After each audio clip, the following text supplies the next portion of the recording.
Homestay পৌঁছে luggage রেখে প্রথমেই চললাম কাসার দেবী টেম্পল দেখতে।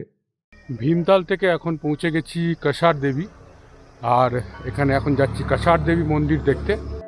বেশ কিছুটা চড়াই পথ অতিক্রম করে পৌঁছতে হয় মন্দিরে। রাস্তা সুন্দর, পরিবেশও নিরিবিলি। অনেকে মনে করেন এই মন্দিরটি নির্মাণ হয়েছিল 2nd সেঞ্চুরিতে। স্বামী বিবেকানন্দ 1890 সালে এই স্থানে এসেছিলেন এবং এই গুহায় ধ্যান করেছিলেন। এছাড়া নাসার তথ্য অনুযায়ী কাসার দেবী টেম্পল ভ্যান অ্যালেন বেল্টের মধ্যে পড়ছে, যেখানে কিনা সোলার উইন্ড ও কসমিক রে পৃথিবীর ভূভাগে ইলেকট্রোম্যাগনেটিক ফিল্ড ও পজিটিভ এনার্জি তৈরি করে। এই স্থান ছাড়াও পৃথিবীর আরও দুটি জায়গা ভ্যান অ্যালেন বেল্টের মধ্যে পড়ে। তার মধ্যে একটি হলো পেরুর মাচু পিচু আর একটি ইংল্যান্ডের স্টোনহেঞ্জ। তবে দেওদার আর পাইনের বনের মাঝে এই মন্দিরের পরিবেশ কিন্তু সত্যিই সুন্দর। কাসার দেবী মন্দিরের উপরে আছে শিব মন্দির।